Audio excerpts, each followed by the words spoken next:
So what do I got here? 2003 Cadillac Escalade ESV, or aka fancy Suburban with Cadillac badges on it. Drivetrain is a little different. It's got a 6-liter with full-time all-wheel drive, no low range, not the 5.3.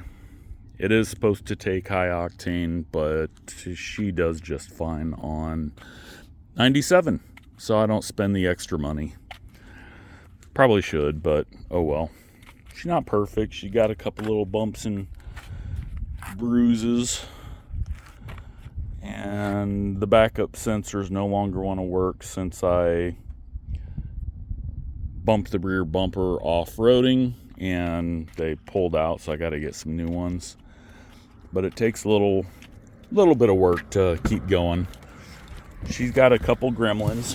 Hey dog, what's up, Taco? Kind of like some of the gremlins, the HomeLink does not work anymore. AC works perfect though. It's icebox cold. Never had to touch it. The ignition switch went out, so we are now push button. And yeah, I'm overdue for an oil change. I've got a permanent Christmas tree check engine light that likes to stay on. I am kissing 200,000 miles and it runs perfect. I would say it drives perfect, but it doesn't. It's got some bushings that need to be replaced and a couple little doodads here and there. I need to fix this on both sides, but for 200,000 miles, what more can you ask for? I paid, I want to say $3,200 for this about 6 years or so ago, maybe 7, and drove it for a while. Transmission gave out, so I went to the junkyard and I picked up a new to me transmission, which ever since my buddy Billy put it in for me, it has been flawless. I did raise the front torsion bars to give it a little bit higher ride and removed the running boards. Didn't like those. They like to drag on everything if I off-road. And I also put a bench second row seat in it and got rid of the captain's chairs, because you buy a Suburban type vehicle to put butts in, so I don't need to short myself one seat. So I got, I think it was a body control module, a couple odd and end parts off of a donor truck, the transmission in the back seat for, I think it was $850, and it needs new rear wheel bearings and a little bit of work and stuff, but yeah.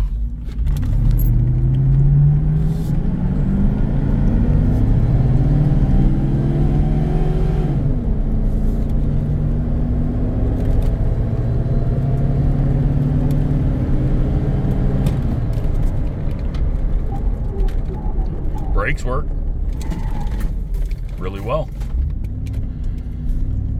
Compared to the engineered crap that they're putting out these days, destined straight for the trash can, can't even make it out of their warranty period. Well, heck, the new Toyotas and Chevy trucks can't barely get off the lot without having the engines replaced. Whereas me, I paid $3,200. And a little bit of elbow grease here and there. I did have a grounding issue the other day. She's happy. You can put butts in her and go pretty much anywhere you want.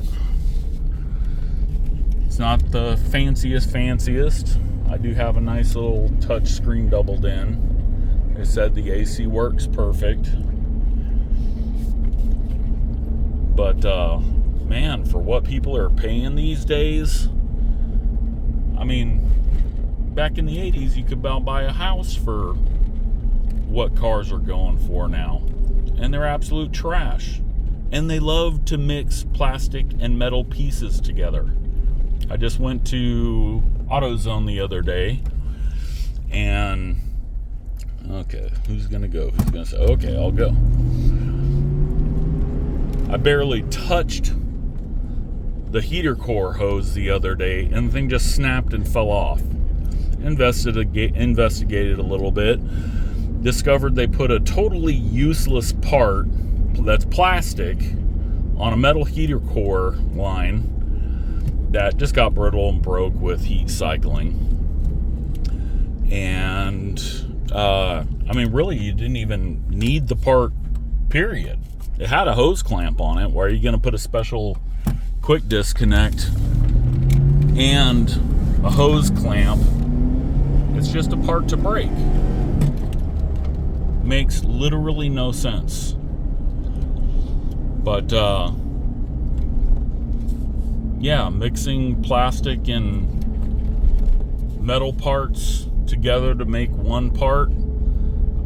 I barely got out of high school, and I can tell you, I don't have any engineering degree or anything. I can guarantee you which piece of the part will break first. The plastic part, every single time. This generation of the GMT 800 series, the Sierra trucks, Tahoes, Suburbans, Escalade, Hummer 2, all that stuff. The 2003-ish era was the first generation when the kind of quality started going down the crapper. And so this is drive-by-wire for the throttle body. So the gas pedal is just electrical signal. And because of the ground fault that I had the other day,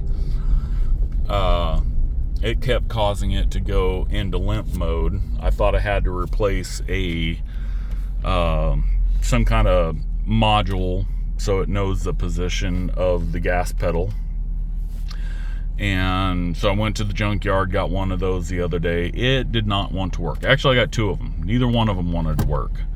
So I put the original back in and did a little University of YouTube and discovered that these have a lot of grounding issues. So I regrounded bunch of stuff under the hood, and lo and behold, all it pretty much cost was some time, some frustration, and work and wire and little electrical connectors to give everything some extra ground, and I'm right back at this point. So I didn't need to spend the junkyard money the other day. Kind of frustrating, but at least that's all it was. I'm hearing Ford putting out what's it called, subprime lending for their $90,000 F-150s. Completely ridiculous. What a joke. EcoBoosts are phenomenal engines so far as horsepower production and all that. They are thirsty once you start to get into it a bit, but they're expensive to work on. I haven't had to work on any, but I've watched a lot on them, and they seem to have quite a few inherent problems, timing chain or belt guide issues, water pump issues. They actually put a submerged belt that runs through oil for the water pump, and when that sucker goes, it just pretty much grenades the engine, and it's not a cheap engine to replace. Their 5-liter Coyote is great, but it's a complex V8, but it's great. To my understanding, pretty expensive to work on. This thing is just an old 6-liter, granted high output for the Escalade and Denali, 6-liter work truck engine basically. And I mean, heck, if it runs like this at almost 200,000 miles, what more can you ask for, really? Does not get great gas mileage, obviously. Gets a little bit better when you run premium through it, but it's not really worth the extra cost. It does perform a bit better also on high octane, but man, it's just a good old get around family shuttle. It's a pleasure to drive, not always a pleasure to work on to keep going, but hey, do what you gotta do. Yeah, I guess that's about it. Bye, dog.